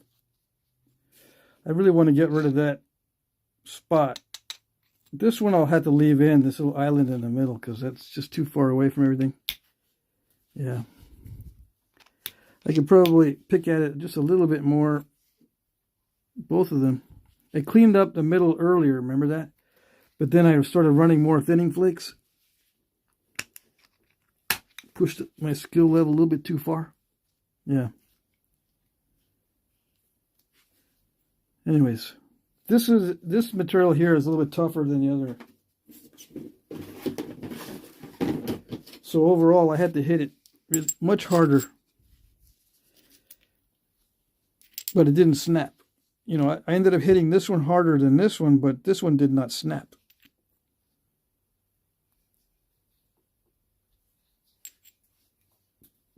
But yeah, I lost about 1/8 of an inch at the bottom and the top. If I wanted to make a matching set, yeah. But what I do is if I make a set of these, I make a bunch of preforms, and then whatever preform comes out, the smallest, I reduce all of them down to the smallest size. Especially if I want to make weight the same. If I want to make all the weights the same, I got to go by the smallest one.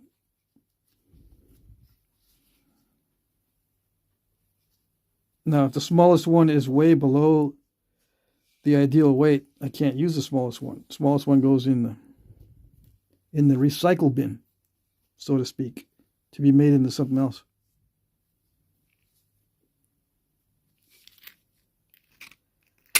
But this one was frustrating because it looked like it was going to nap clear.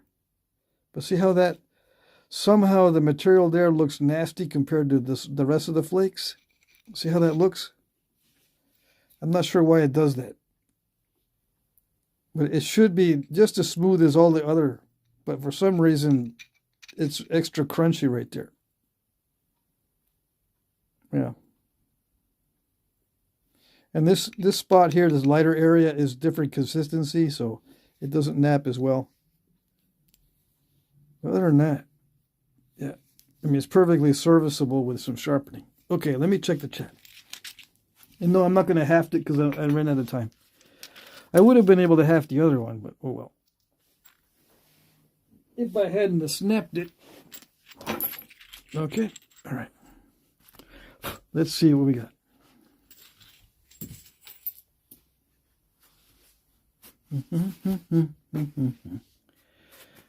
How long was I? I was silent for about 30 minutes. All right, so let's see. Everyone's saying good night. Timothy Lithic is here. Everyone's saying good night. Dakota Horn is here. You'll have a good night. Thanks, Patrick. You're welcome. Good to see you, Dave. Stone Hook is here. I'm in the Converse, Louisiana, and somehow have enough signal to watch. Awesome. You see everything? This one's going in the Brooks and Bifaces for next week. And I'm going to finish this out. It'll be more narrow probably when you see it next. And it'll be fully sharpened next time. Yeah. Is it still 8-1? Let's see. I got it pretty thin the last time. This one is 40 millimeter and divided by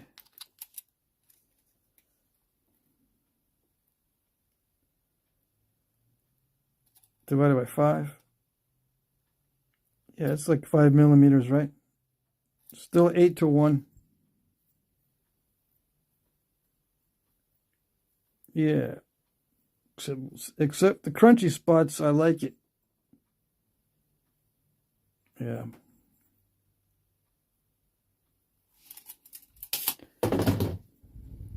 I could mess with this all day.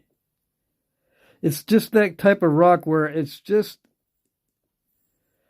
not too steppy, but it's enough to drive you nuts, and then you spend forever trying to correct all the step fractures. Yeah, because it looks like they're able to be corrected until you get in there, and they're not.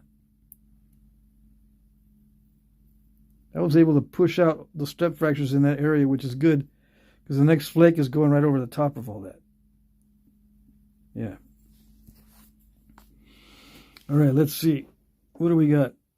Everyone's saying good night, good night. Yes, yes. I got to check the auction, make sure I don't spend too much time. I'm going to call it quits in about 2 minutes.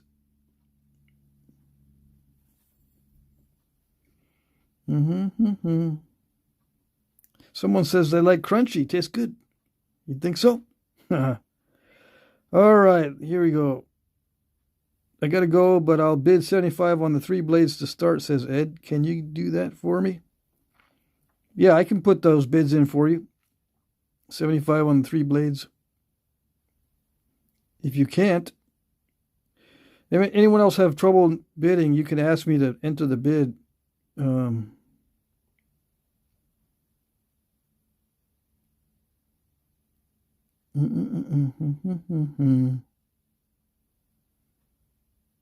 Okay, so thank you very much. Thanks everyone for showing up. Thanks for the super chats. Next live stream will be Wednesday, same as usual. The Friday live stream, I'm pretty sure I'll have that one, yes. But I'll be on my trip after the Friday live stream. I'm going to leave the next day or something.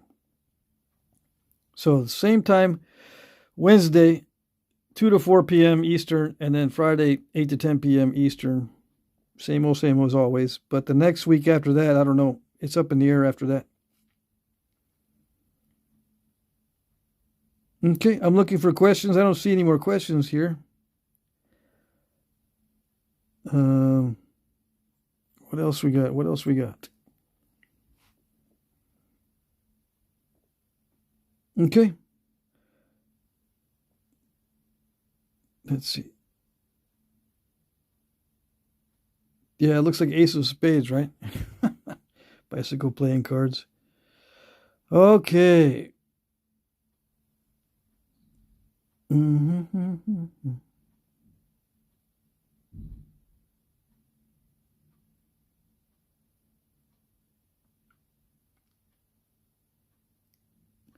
There's a band of inclusion at the tip of the other one. I don't know. Usually these are if you see a band of a different color, it's part of the stone. It's an inclusion, yeah. It's not a remnant of the cortex. I removed all the cortex. Ed says, do you generally hit at the angle to the edge or try to go straight in for the flakes? It depends, but it's usually at a slight angle. It's not straight in.